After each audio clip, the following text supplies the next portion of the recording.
Well, folks, welcome to one more edition of Politics and Random. Berto is your host. Thank you so kindly for being part of the show. We are going to have a great show for you today. Why is that? Because we have a lot of ground to cover. Let me see what we got here. Welcome aboard, Wide Awake. Welcome aboard, Lee Grant. Welcome aboard, Eric Hayes, Bridge MCP, Melanie Keelan from Barcelona, Spain. We also have in the house Paul Fleming Sr. and, of course, AVQ, El Senor Ratnin. How are my peeps doing today? I trust everybody is doing fine. We're going to have a great show for you today. Anyhow, one little story here. I woke up this yesterday morning, and I could see far from with both eyes, but there was something with the left eye, and I noticed I couldn't read with the left eye. You know, I mean, the characters were kind of interesting, etc.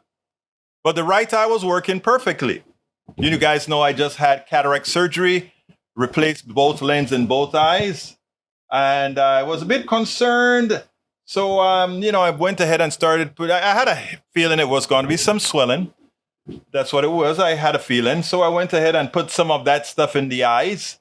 The steroid and thing that they gave me to put in the eye. I figured, let me go ahead and do that just in case until I can get an appointment. Got up this morning early, made an appointment after my show and workout. And I got in there, and by gosh, at first, everything looked great in both eyes. It's healing great. But look, I can't see well through the left eye. I can't read through the left eye. So they put me through another machine. And that machine said that, in effect, my retina was swollen, so I have to go see a retinitis or whatever you call a retina specialist, where they're probably going to give me a hell of a lot of analgesic to fix that backside. I just thought I might tell that story so that everybody knows why. If you see my reading is suspect, I got dilated today. They put a whole lot of those drops that open up your pupils and keeps it open. So right now I'm like on big eyes. All the lights are bright. And when I read, you know how that goes. But the thing about it is, since I got back, the left eye, the swelling must have started to go down because the left eye is starting to read better than it read yesterday and this morning. Of course, the right eye is doing just fine. Anyhow, we got a great show for you today. Let's see if there's anything I need to cover before I get to the first video. The first video kind of covers a big chemical fire that occurred here in the Houston area. And this doctor that I spoke to, she was concerned. Well, I'm going to play the video now. And then as you guys listen, we can get busy thereafter. So here we go with El Video. Hey, I just rhymed, buddy. Carl Cox, welcome aboard. I think I saluted Lee Grant and Wide Awake already. So here we go. Welcome to another edition of Politics and Random. Berto is your host. Today we're honored to have Dr. Dona Kim Murphey, MD, PhD. She is a neuroscientist, neurologist, community organizer, and also historian of science, race, immigration, poverty. She is a real activist in the field where we need activists. And I came across a message that she had on Twitter requesting information. And I said, this is something that we probably should jump onto. So first of all, welcome to Politics Done Right. Donna, how are you doing today? I'm doing all right. How are you doing, Egberto? I am doing great. I'm doing great as usual. You are always doing something in the community to make the lives better for people. Tell us something that you've discovered, and this seems to have affected you personally, your family personally. Let's go ahead and talk about that. Sure. So I realized, I guess, a few weeks ago that for myself, I've had some menstrual irregularities that are very out of the ordinary for myself. And this is not something that people generally talk about very publicly. But within a household, I imagine that if you have more than one woman, that conversation does ensue. And I have two young women in my household other than myself. And so I asked my daughters actually if they had also noticed any irregularities. All of us actually are generally very regular, and I actually have been regular for over a decade. And so this was really uncharacteristic for me. I didn't really know what explained it. Thought it was maybe just me until then I conferred with both of my children, and both of them attested to a change in the last month, which then suggested to me there was some kind of exposure that we had, whether it was like a new chemical cleaning product or agent that was being used in our household. It was something new that we were maybe consuming, something that was at least true of our household. But then it occurred also that it could be broader than that, right? This exposure could be broader than that. And so I started asking other women in our community, just in the neighborhood, down the street. And it seemed without any prompting, right? I just asked, may I ask you a kind of weird question? Have you noticed any menstrual irregularities in the context of having generally been regular? And I had a bunch of women tell me, well, that's a really weird question because yes, something has happened in the last month. And so then that further suggested that there was an environmental exposure. I'm not sure what that is, right? But it was something temporally correlated to having happened in early May, probably. And I thought about what happened in the last month. And the only thing I could think of, and then I corroborated, was that early May was the time of a chemical fire in Deer Park, right? There probably have been other things that have happened in that time, in that window. I'm just not aware of those things, right? And I want to be really clear that this is super preliminary, right? Like the association. That's why I wanted to actually put a survey out there to see if there are other women in our community and what is the extent to which geographic extent to which people are reporting these kinds of abnormalities recently. I was concerned because in that fire in particular, what we were hearing in the media was that there were hundreds of chemicals that were released into the air. But the one that was of major concern was this chemical called 1,3-butadiene, which is a known carcinogen. And it actually does cause reproductive toxicity. And so those are really serious implications, and they're very long-term implications, things that we might not know are related, right? Unless we're tracking that over time. Right. I wanted to kind of jump on that early to see, are there people out there who would be willing to share a little bit of information about themselves because they have an interest in seeing if something does develop over time? Now, I think you created a Google survey that you're asking folks to share so that people will be able to fill it out and tell their stories if they've noticed these types of irregularities since May, after having been regular without problems, and also, I think, not on birth control or something to that effect, correct? Yeah, the reason I added that, and it was difficult to word, and I think it's confused some people. In talking to folks, there are many women who are actually on some form of birth control, right? Whether it's like an intrauterine device that is hormonal, or it's actually something that's inserted into the arm that's hormonal, or oral birth control pills. Lots of women are on these different kinds of birth control. And so they don't actually have a regular period. But what they have noticed is that they haven't had a period in 10 years, but in the last month, they've had some spotting.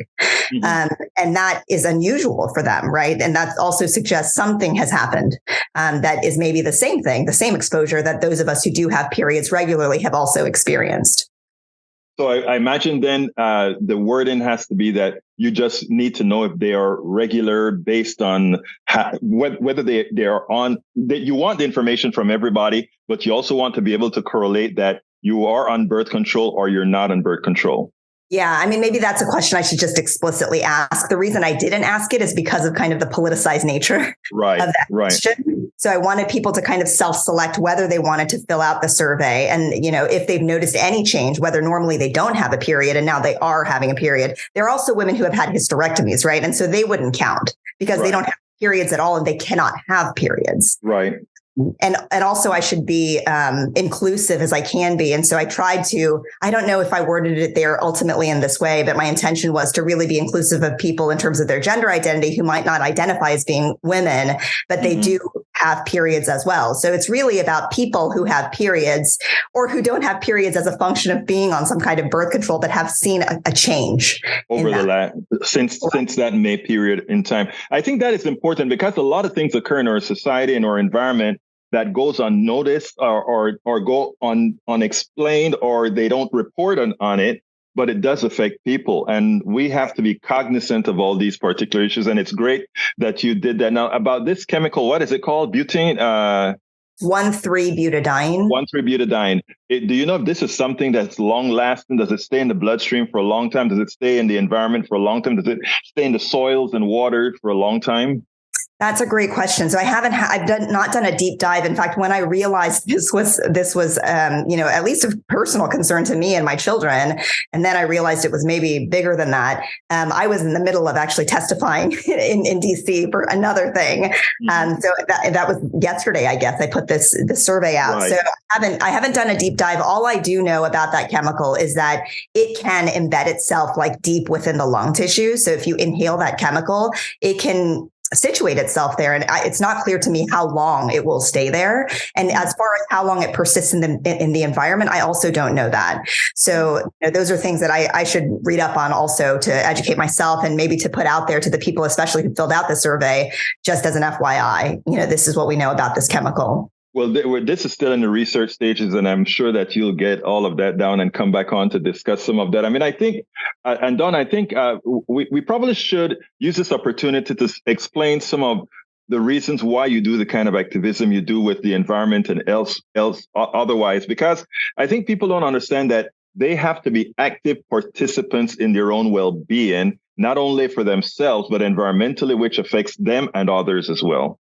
Yes, absolutely. I mean, I think that we take too much for granted in terms of like industrial activity. I mean, in fact, this other testimony that I was doing, it was bringing some visibility to things happening in pharma, right? And I think here in Texas, we have a lot of relationships with the oil and gas industry, right? Mm-hmm. We may be personally involved in it as people who are employed by some of these companies. We may be part of government who have certain kinds of relationships with those companies. And I think that we need to be aware that the chemicals that they produce, in order for us to run our society, to be fair, right? Like we wouldn't be able to drive our cars if we didn't have those products. At least at this time, we're moving towards hopefully an economy where we can do that potentially without those products that are so damaging, I think, to our health and to the environment. But for the moment, we're very dependent on those companies. And so I think at the same time, we need to be educated ourselves about what the health implications are about, the products that they actually produce. Yeah, I mean, it's kind of scary to me that we can't be honest with ourselves and each other about that, right? I mean, there are kind of advantages and disadvantages to almost any decision that you make in life. And I think the honesty around the health consequences of what we're doing in the oil and gas industry is so essential for us to be able to take control of our own lives, right? Even in the face of this whole mammoth thing that we feel like as individuals we cannot control, having some knowledge, being educated about what our potential exposures are, and then even in some cases being able to use that information when we see that the health consequences are very widespread, like deep and enduring, then we can actually organize to try to change that. Right. Because some of it might be that like, okay, well, now we have the knowledge, but we're not able to change anything on our own. But when many of us have that information and we're all impacted in terms of the negative sequelae, then I think that there is going to be more impetus for us to organize for change. And right now, I think it's that a lot of people are just unaware, right? Or a lot of people just kind of think that's the price that we pay, right? We live in a modern society. Oh, well, people are going to get cancer from these chemicals. I think that it's not an inevitability. I think that we can change that, but people do have to be aware and they have to be motivated to change it. Yeah. And you bringing awareness to this opens the door for one of my pet subjects, if you will, and that is healthcare for all. I mean, we have a state where we produce a lot of these chemicals that harm, but at the same time, we also have a state that refuses something as simple as accepting the Medicaid expansion to the Affordable Care Act, which for these people who will and who do get ill from the types of industries we have in this state, they don't have affordable health care that we already are paying for in the United States. So what are your thoughts on that? First of all, from the medical doctor point of view, as well as from an activist point of view? Yeah, I mean, I think that it's absolutely essential that we have like an effective and a like universal way to provide healthcare to people.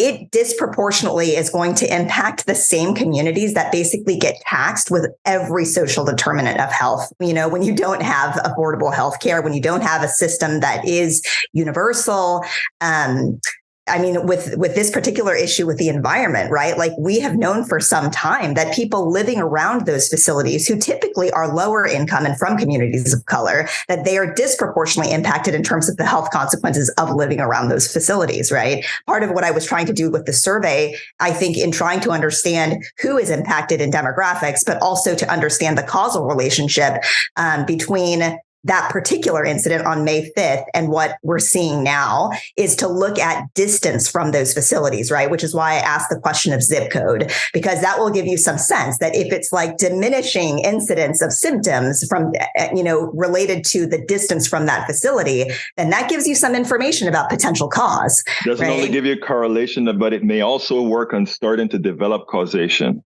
Correct. And it gives you some information about who, in terms of demographics, is more impacted than others, right? We already know that it's the same groups that get disproportionately impacted in terms of access to healthcare, in terms of environmental, like toxin exposure. I mean, everything in terms of access to good public education, like everything. And I don't know. I mean, I think it's important at the very least to document. At some level, I'm like, how much harm do we have to actually prove to take definitive action on these matters? You know, like sometimes it's kind of frustrating to me.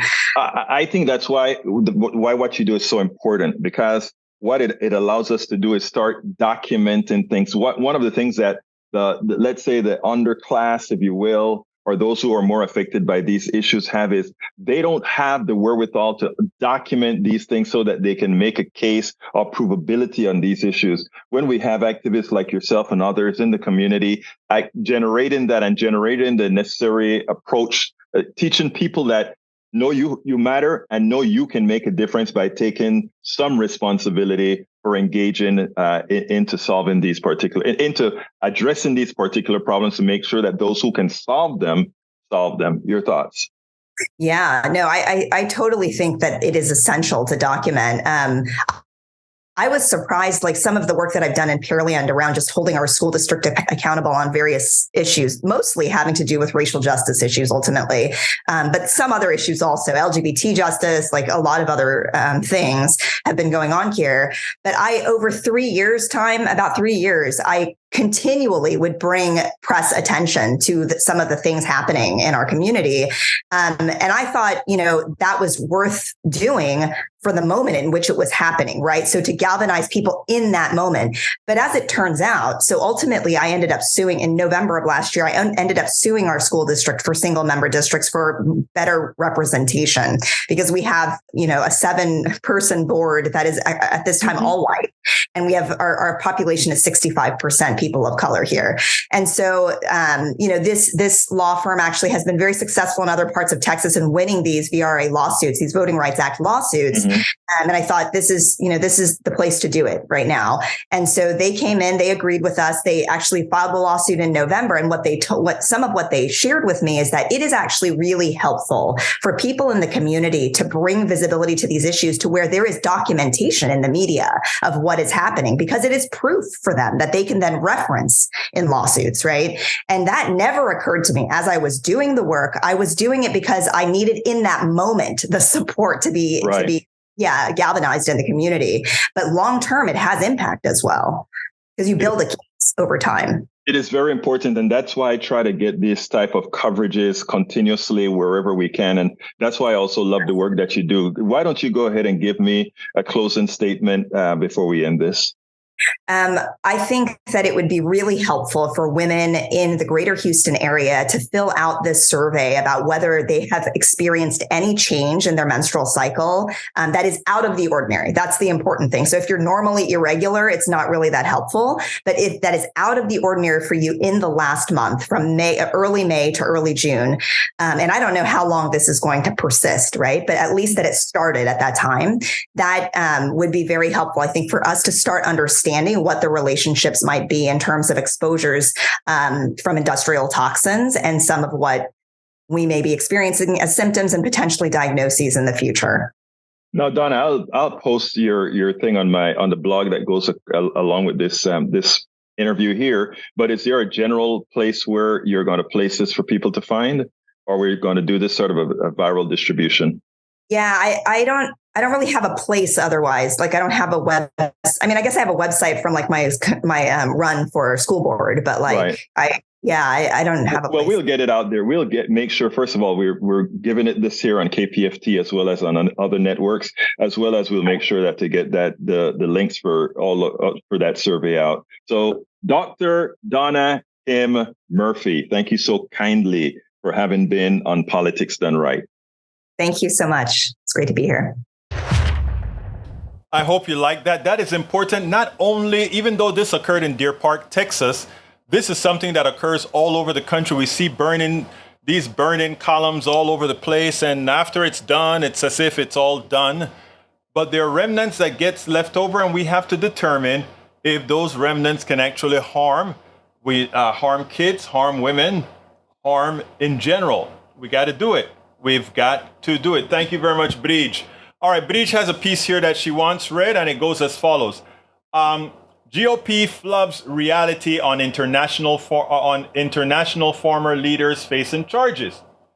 Even after the federal indictment against Donald Trump was unsealed on Friday, some of the reflexive partisan allies struck to strange talking points. Republican Senator Mike Lee, for example, issued a written statement that read in part, the Biden administration's action can only be compared to the type of oppressive tactics routinely seen in nations such as Venezuela, Bolivia, and Nicaragua, which are absolutely alien and unacceptable in America. Really? It's important to understand the degree to which Republicans have gotten this backward. Italy prosecuted a former prime minister. France prosecuted a former president and a former prime minister, and their president, if I recall, went to jail. South Africa prosecuted a former president. South Korea prosecuted a former president. Brazil has prosecuted more than one former president, and in fact, it sent Lula da Silva to jail, even though he shouldn't have been there, but he sent him to jail. Israel has prosecuted more than one former prime minister. Germany prosecuted a former president. Portugal prosecuted a former prime minister. Croatia prosecuted a former prime minister. Argentina prosecuted a former president. In fact, on Sunday, Nicola Sturgeon from, I think it's Scotland, right? The former head of Scottish government was arrested on allegations of financial misconduct. As far as Republicans are concerned, were prosecutors in each, prosecutors in each of these countries engage in aggressive tactics? Are they banana republics? Should we see them as engaging in law enforcement tactics on par with that third world countries do? Well, no. That's ridiculous. The idea that these countries somehow lost international respect or credibility because former leaders face criminal charges is completely at odds with what actually happened in reality. And Bridge, you know what's so important about you bringing that story?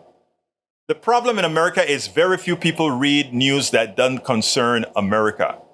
And if you're only reading American news, this seems like a shock. But democracies throughout the world, they prosecute leaders who misbehave. And Donald Trump didn't just misbehave. Donald Trump put the country at jeopardy. His job used to be to ensure the safety of all Americans. Now there's rumors that I wonder how he got $2 billion for his kids from RBG, the guy from Saudi Arabia. I wonder how he did that. Anyhow, that's conjecture right now until proven otherwise. Maybe they'll come out in a trial. Okay, Michael Ruddin says Shell chemical plant burned up in May resulted in possible toxic exposure downwind. This is an important news story for Texas and Louisiana. And everywhere that there are refineries, I've seen refineries burning in New Jersey. So again, everywhere that there are fires. But he says the train derailments with chemicals. Look, a lot of those people are going to be in trouble in East Palestine, Ohio. Eric Hayes says mandates. Yeah, we need mandates. Eric, I'm surprised that's coming out of your mouth. Let's see what else we got. Alistair Waters says, hi all. I really want to know what the problem conservatives and others have with George Soros. Well, they're not going to have George Soros to kick around anymore. He gives a lot of money to progressive causes, but now he's retiring and turning it over to his son, a 37-year-old person that is even more progressive than Soros. And I don't know how progressive Soros really was himself, but his son, from what I've read so far, sure is. All right. Anyhow, let's continue reading from our great people here. Let's see. Bridge MCP says, imagine, if you will, if this made men sterile. Of course, then they would really be going at it. Thank you for the kudos. Great interview, Bridge said. Michael Renza, Egberto, mind putting this up on the screen? Shell Deer Park fire was massive. You can see the black smoker. Yes, it was massive. And I will put that on the screen as soon as I find it, my brother, as soon as I find it. And here we go from Mike, courtesy of El Miguel Rodnin. So yeah, that was a tough one. All right, we also have order on sealing in case signed by Magistrate Judge Edwin G. Torres in 6/9/23. All right, let's see what else we got here before I go to the next video. Michael Roden says, we cannot expect people to have respect for the law and order until we teach respect to those we have entrusted to enforce those laws. Hunter S. Thompson. Lee Grant says, replying to Breach, trans surgery and treatments result in sterile. You have to put that one in, right, Lee? I love you, man. I'm not going to even comment on that one, brother. All right, let's see. What else we got here? Soros puke son. Oh boy. All right. This other one is pretty cool. I love how Dana Bash, how she took care of this young, what do I call this congressman? He's a buffoon. Just check this out and we'll take it on the other side. Dana Bash had a very contentious interview with James Jordan, one of Donald Trump's lapdogs. I want you to listen to this and then we'll take it on the other side. He says point blank on tape, as president, I could have declassified it. Now I can't. He says in his own words, it's on tape as part of this indictment that he did not declassify the material. Therefore, it is classified. Saying he could have is not the same as saying he didn't. He said now I can't. He has declassified this material. He said that now he can't, right, because he's not president now, but when he was president, he did declassify. He said that. Which means that what he was holding was classified. No, not if he declassified it when he was president of the United States, for goodness sake. But he's saying point blank in this audio tape that he did not declassify it. What you're saying just doesn't make sense on its face. In effect, she's telling him, look, it's in the papers. It's on tape. It's out of Donald Trump's mouth. He said this piece was not declassified and we went ahead and showed it anyhow. If I were president, I could declassify it, says Donald Trump. When Dana says what you're saying makes no sense, it applied to everything Jim Jordan was saying, trying to get across to the other Trump sycophants as far as creating a false narrative. It's good that Dana Bash clocked him, but it is bad that she gave him so much airtime to spew a whole lot of misinformation that those who need some sort of a validity for supporting a thug will continue to do so. So good job, Dana. But again, let's give them less airtime because you are actually helping them promote the message. But all in all, very good journalism. Yes. I mean, you listen to that and you have to wonder, how can you take Jim Jordan seriously? All right, she tried. Okay, step one, Mr. Jordan. Donald Trump said this paper is classified. Step two, Jordan. Donald Trump is not the president. At the time, he said the paper was classified. Step three, Jim Jordan. Donald Trump said he cannot classify the paper because he's not the president. Step four, Jim Jordan, which means the paper was classified in Donald Trump's hand, which he was showing to somebody with no classification. It's not rocket science. And that he tries to point that out, that he tries to make it seem like, oh no, that's not what occurred. This is serious. This is serious. Roberto Luis, mi hermano favorito, Panamá. ¿Cómo estás, hermano mío? Saludos, la gente, Politics Done Right. Greetings to Politics Done Right, Roberto Luis says. John Trott says, Jim Jordan is a pitiful example of a man. Oh, I think you should really not call him a man. It's more like a boy, a little boy. That's what he really is. And if you listen to the way Trump reacted also, with all those boxes, like, give me, that's mine. I want the box. And when he's talking, it's mine. That's the mind of a child. And we have adults following someone with the mind of a child and effecting the tantrums that the child has in real life. Having a guy who has access to the red button, por favor, excúsame por favor. The guy with the red button is a child. America, are you willing to do that again? It just behooves me. It boggles the mind. Well, Dana had another good one that she did yesterday, because as you guys know, there is a pugnacious, precocious young man running for president as well. His name is Vivek Ramaswamy, okay?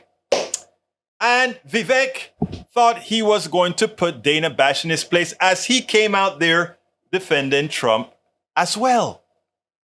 Vivek is not a stupid man. Vivek is a fairly intelligent young man. What does it take for one to limit themselves to be a sycophant, to be a lapdog of Donald Trump? What does it take? How does it make you feel? What happens to your humanhood when you do that? Well, Dana Bash, she was calm. You know, you don't have to be shouting to be effective. You don't have to be in your face to be effective. You just have to be circumspect. You just have to be cool. And that's what she did with that precocious, he could never be president again because, again, most of these guys who make money the way he did, well, they may be smart in the capitalist system, but they're fairly dumb in the socio-economic system, in the science system, etc. Check this out. We'll then take it en el otro lado. Dana Bash had 2 hits yesterday. One where she gave Jim Jordan the necessary scolding in her own passive, aggressive kind of a way. And she did it again with Vivek. I can never say his name. Vivek Ramaswamy. That's how he says it. Vivek Ramaswamy.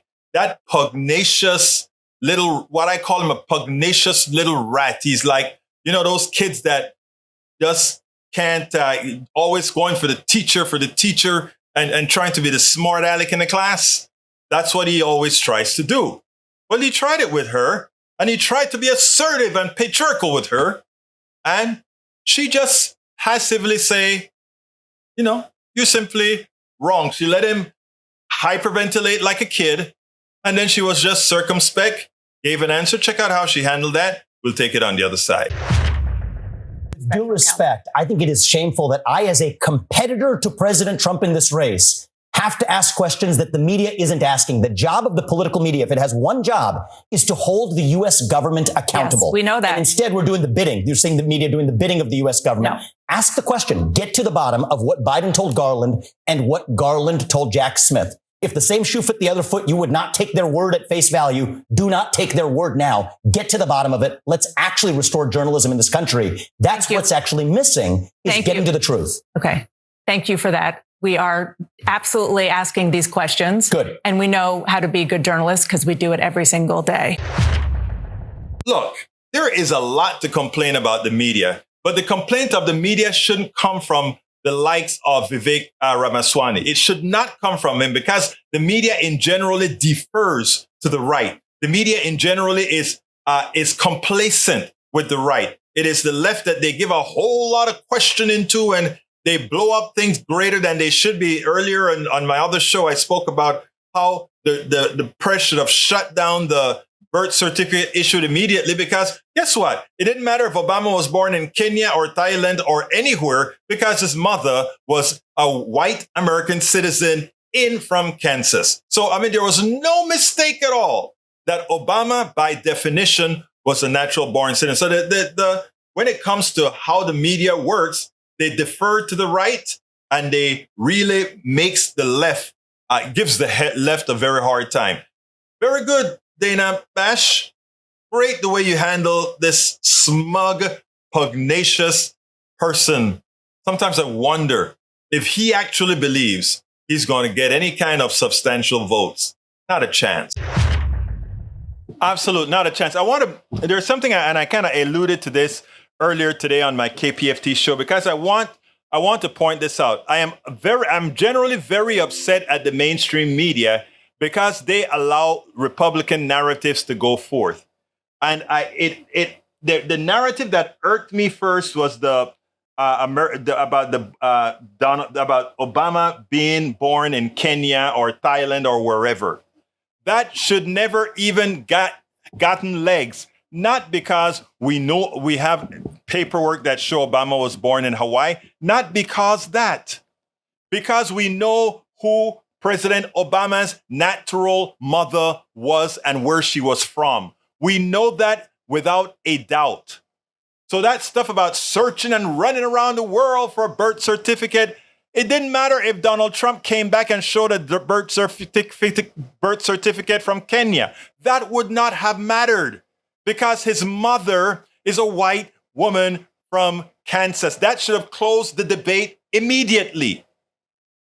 The media allowed it to go on and on and on and on. And because, as I said, too many Americans are unread, they didn't realize that the mere fact that Obama's mother was a born Kansan, it was impossible for Obama not to be a natural born citizen, irrespective of where he was born. Any doubts? Ted Cruz ran for the presidency. He was born where? In Canada.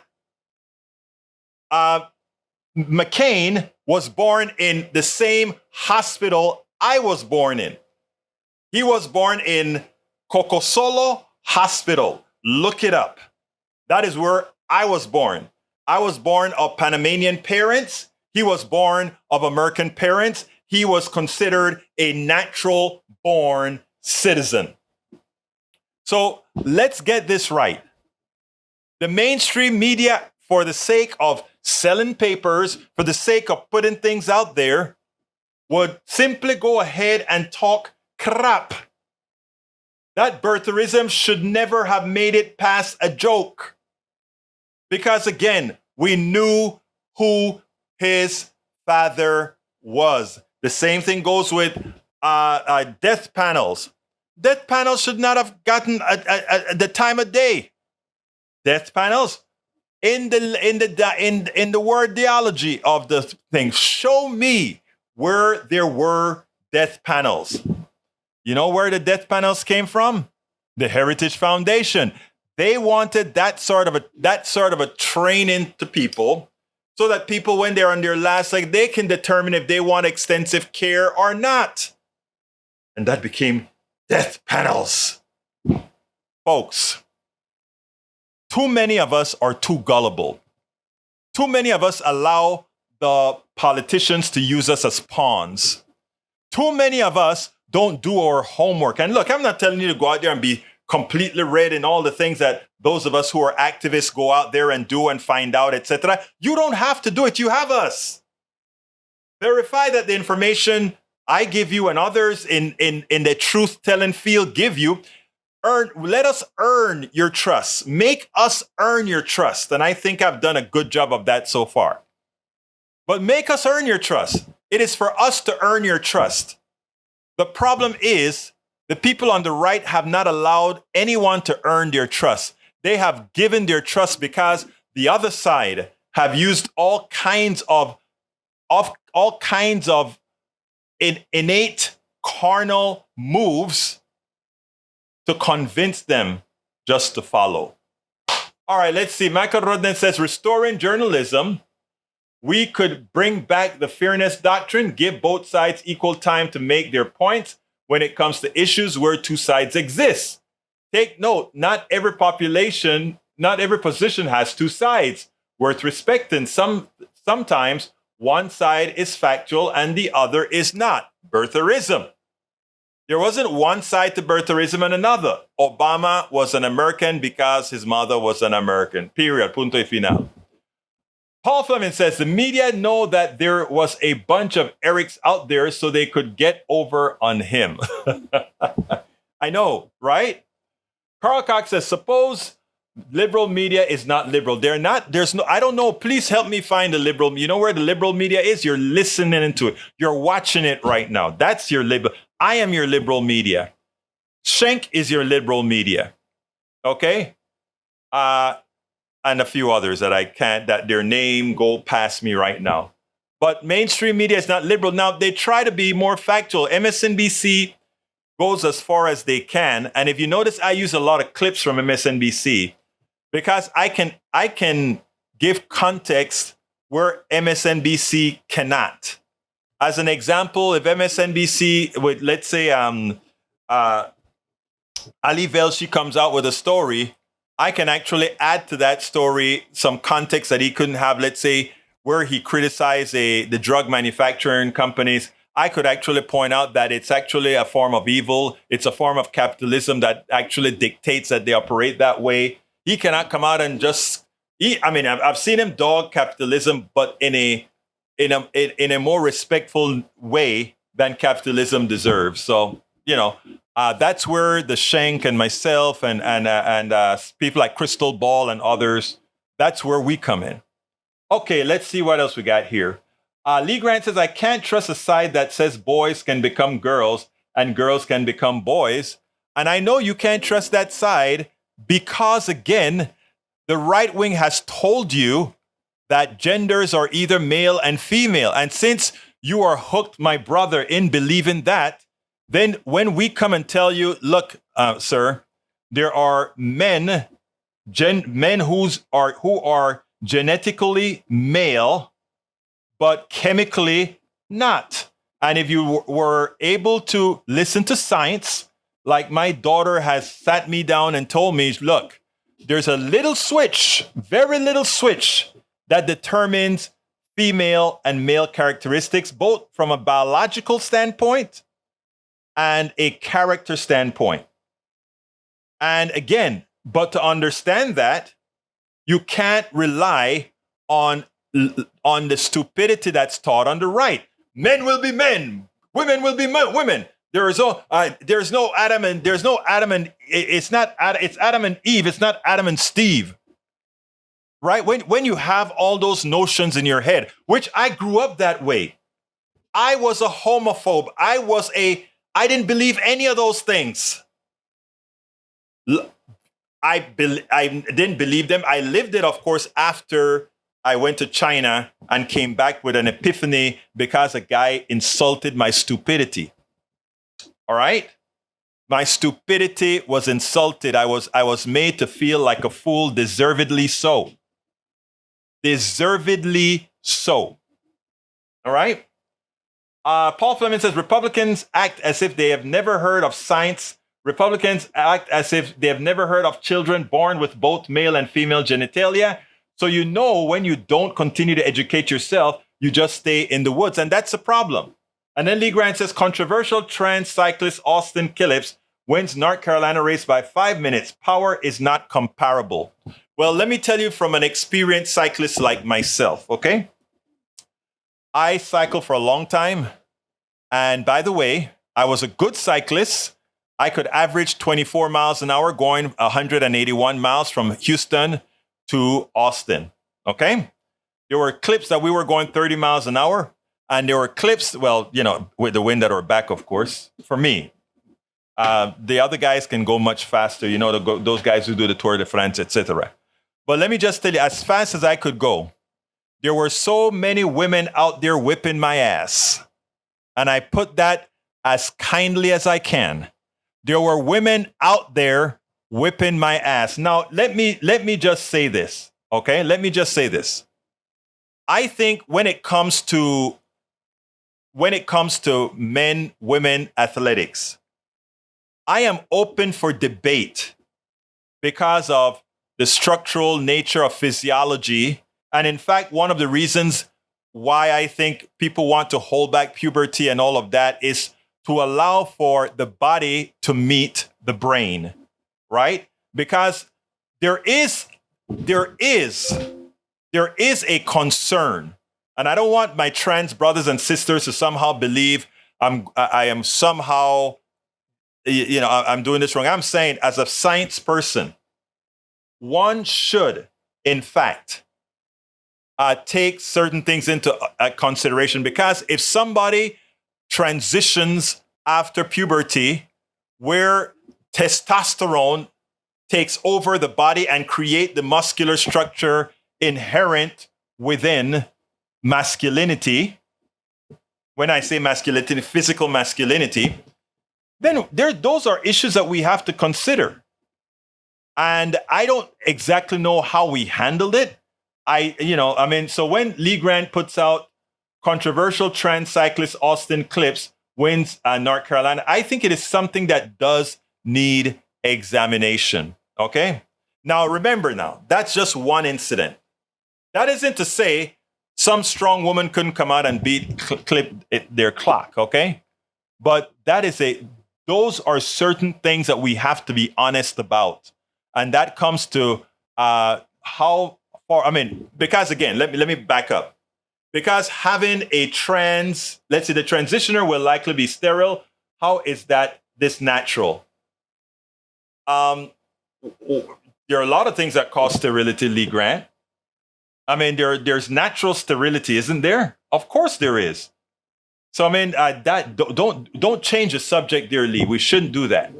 All right, Paul Fleming says, mine isn't fully matured until you are about age 25 to 27. So I just think that the boys should be going against boys or natural born boys, and girls should be going against girls. Let's just keep it simple, because we have enough federal dollars for transgender gender sports. That's the easy way to take care of it. And still I continue to have this huge problem. Again, Paul, I am very much willing to entertain all those things for real. We have to be honest about it, right? So I don't have a problem with that. Men can be born sterile, so can women. Exactly. Michael says, want to talk about something interesting about women's sports? Check the fastest times for track and field. All the records are from 1970s and 1980s, back when Cold War anonymity pushed female athletes towards testosterone, cocaine, and other performance-enhancing drugs. You're not going to find any trans athletes beating those old records. Personally, I find this whole thing kind of funny, as if sports fidelity is more important than LGBTQ rights. Okay, let's also hear from, Bridge says, I read that one already. Norm Einstein says her lawless pro-Trump rulings that were smacked down on appeal means for impartiality might reasonably be questioned. Wait, see. Good. Okay, go. Okay, let's continue here. Oh my God, time flies when you're having fun. I have one more to play for you, and I do have the time to play it. And this one is Marjorie Taylor inciting violence. So let's go ahead and do that, and then we'll take it en el otro lado.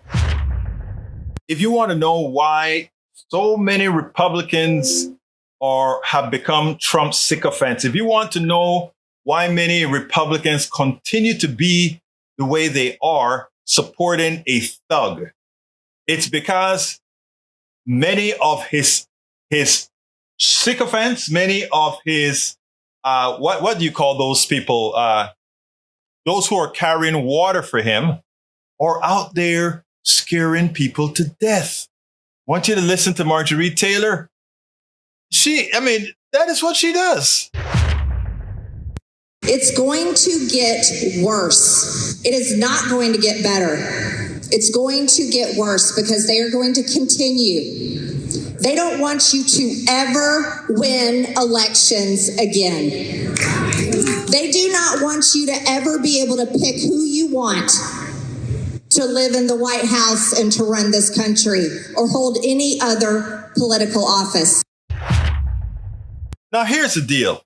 It's easy to say, well, who would listen to Marjorie Taylor and who would believe the things that she's saying? If you are inside of that echo chamber, it is hard to see outside. They did a great job, something that progressives didn't do.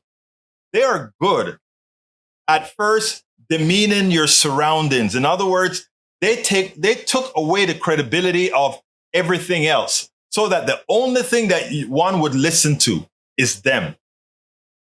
And that is the very difficult task we are going to have to break. We have to make it existential to them, because right now, existential is what the Marjorie Taylors and Donald Trump and Jim Jordan and all those quacks, that's what they're doing. But we have the upper hand because we have a truth and we have reality. We just have to bring those two into fold. Bring those two, the truth and reality, into fold. The truth and reality into fold. And then we can actually get things done. Anyway, folks, I hope you've enjoyed the program today. Tomorrow I have a good one that I did with the human story, a better human story. It had to do with capitalism and more, but it was a very honest discussion. We disagreed a bit, but it was really, really good. So stay tuned for that interview that we're going to have. I think I'm going to play it tomorrow. I have a few others that I have to get together. And pretty soon I'll be interviewing Norman Solomon. Norman Solomon has a new book out. Norman Solomon is talking about the war, not in the form that you think about it. So it's going to be a very, very good interview with Norman Solomon when we go ahead and do that. Paul Fleming says some of you don't understand defund the police, just like you don't understand being woke. We can explain it and explain it and explain it. You still, no, it's not that they're asleep. My brothers and sisters who don't want, again, remember, their trust is with those guys on the right. We got to break that because they don't realize woke is a good thing. I am proud to be woke. I want to be woke. I don't want to be dumb. I don't want to be unaware. And if you're not woke, you're dumb. I repeat, if you are not woke, you're not smart. If you are not woke, you are not enlightened. If you are not woke, it's the reason you fear your shadow.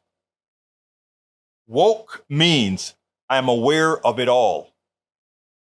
So please, brothers and sisters, stop letting the Republican Party, notice I'm not talking about my Republican brothers and sisters, I'm talking about their leadership.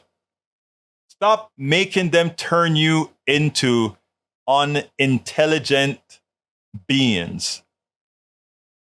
Stop allowing them to do that to you. Folks, please support the program. The program is behind in support. So I would like to ask you so kindly, I'm going to just put one link out there. I don't really have to go in there and do it over and over again. I think one link, if you really think you can provide us, allow us to continue doing what we're doing, we're going to, look, we've given up, there's not much more to give, right? We've made sure that this is the life going forward. Well, I've made sure this is my life going forward, making a difference. And the one thing about the right is the right invests in making sure their message goes out. And I'd like to ask all of you who can, we have some folks that have donated so much over the last several years. I want to thank you all for doing that, but most haven't helped us move the message forward. And this program is not the only message moving forward. It's the books, it's the blogs, it's the videos, it's everything. I'll put it on the screen right now for you. Let me put it up. When Bridge asks, I say yes. Here we go, Bridge. I'm going to put that up for you right now. So here we go, folks. So again, it's important to support. So here is that link, politicsdoneright.com/support. It has all the different ways in which you can support the program. And I ask you so kindly to do so. Allow us to continue writing the blogs, writing the articles, putting them in newspapers, on websites all over the place. We're seeding the internet with our message so that we can educate people, so that everybody won't be hearing that message that destroys us all. My name is Egberto Willis. This is Politics Done Right. And you guys know how I end this baby. I am what? We spend a lot of time deconstructing the news, trying to parse it into a form that everybody can understand. We try to find those little nitpicks where it flies above the fray, etc. If you really like these videos that we do, I want to ask a big favor. Please go ahead. Number one, subscribe to our channel. And number two, please join if you can. Thank you so kindly for watching. Keep watching. Please remember to share. We must populate the entire internet with our progressive message, a message that we know is what most Americans say that they want. So help us, please join.